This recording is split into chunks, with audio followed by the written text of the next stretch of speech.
Hey y'all, Zelda here.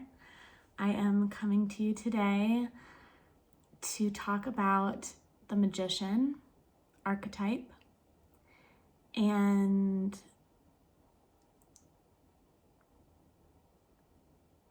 the way that we tend to the instrument of our body as a channel or as an instrument of inspiration and as a tool actually through which we receive the messages and the energy of spirit and like divine energy and connect the celestial realms and the earthly realms. So I'm just gonna jump right into it since here we are. So I have been sitting with the magician archetype for a little while now. And this is the first I'm recording, at least. It might not even be the first you're seeing, but the first in a series of kind of snippets of inspiration from the magician that the magician brought to me through the voices and my guides brought me who work in the energy of the magician. And the magician, so this is the kind of Smith-Rider-Waite tarot deck, and the tools, the instruments are all laid before them.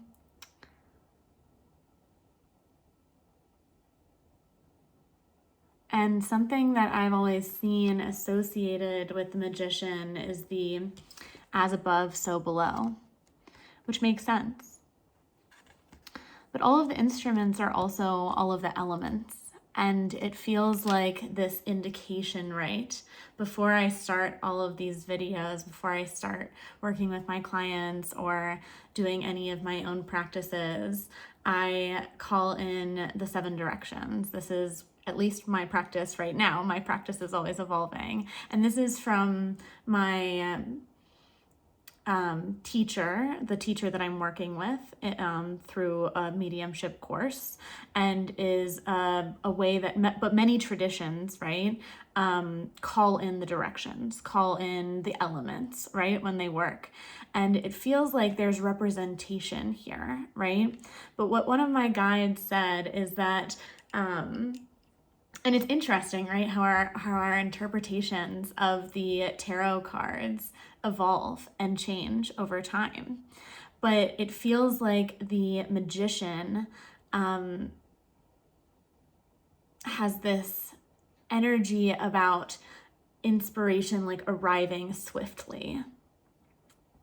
And the magician is, as is arriving to me through, in particular, one of my guides, Ajax, talked about how one story of the magician that they told me is of someone going like someone very devoted, like a monk or someone who makes the same walk each day, walks into this temple, whether it's the outside or your own body or a church or a group of beloved or people or your family's table, right? They make this pilgrimage each day and are present fully when they're there. And sometimes when they're able, God or spirit or divine connection will meet you there too in your practice of arrival, in the instrument or the tool of your attention. And this way of almost like a devoted practice or like that kind of connection feels like it speaks a lot to the attuning of your instrument, that I think the magician can be is certainly like calling down that divine inspiration, but around the inspiration, around that divine inspiration is all of the sparks or the space where things need to be ironed out. And one way that I would say, I love this card. I will put the description of the link, but this is from a very small print, just major arcana deck that I can never remember the name of, so I will put it in the description. But I really love this because of the way that the identity is really like the divinity of the being feels present with like the wings and this, just the colors to me. You know, of course it's abstract, right? The suit feels very like grounded in like almost like slick Taurus aesthetic in terms of just like put together earthly in a way, like what use would clothes be, right, for the divine. And then the inspiration, and there's not a lot of like identity in there, right? There's almost a clearing away, like good mindfulness and meditation practices that clear out space. I shouldn't say good, because there's all sorts of mindfulness and meditation practices for all different sorts of people wherever they are. But for the magician, what we're talking about is mindfulness where you're actually, it's more of a practice of honing the attention, like flexing a muscle, like a workout for the mind of being present, of either like clearing thought away or being one pointed, right, of flexing the attention, the muscle of our attention.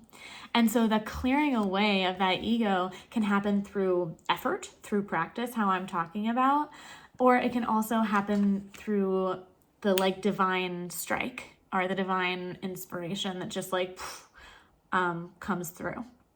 And so I am going to make a video right after this about the lightning strike of inspiration, but for right now, I want to stay with the idea of this practice and of the practice of showing up in devotion to generate that relationship with inspiration, to create, to fine-tune and understand your instrument so that you can receive inspiration effectively when it arrives. And this card, not only do I love this, when I was first starting to build a relationship with my astral body in terms of being able to intentionally astrally project or move around the astral realms in a waking state. This happens spontaneously sometimes, but when I was starting to practice it intentionally, one of my guides gave me this kind of visceral experience, or shared this with me, of taking off my skin, like my astral body, like slipping out of my skin almost, like it was taking off a full body like suit, like a suit that covers your fingers and every part of you. Like your skin is kind of something that you can slip off and hang up.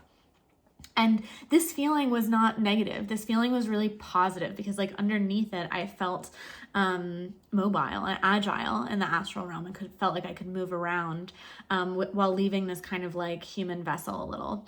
But that perception, what my guide shared with me when I was doing that, is that when we tend to the instrument, to the tool of the body, and tend to our attention and our awareness, our ability to utilize the instruments we have, it's like putting your clothes away and having them all hung up, or having them wherever you want to find them, rather than having them just laying all over the ground, right? Or crumpled up or unwashed or, neglected.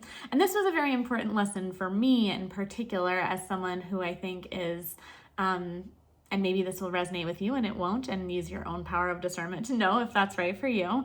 But I am a creative being who is very neuroqueer. I'm neurodivergent. I'm autistic. I have ADHD. I have other mental health things, that I have a different experience, and I also have a different identity. And part of that is that I struggle a lot with linear time, which I'm also going to talk about next. And then I also struggle with care tasks, like things that require a lot of executive functioning that people maybe do a little more effortlessly, take a lot of challenge for me, like cleaning or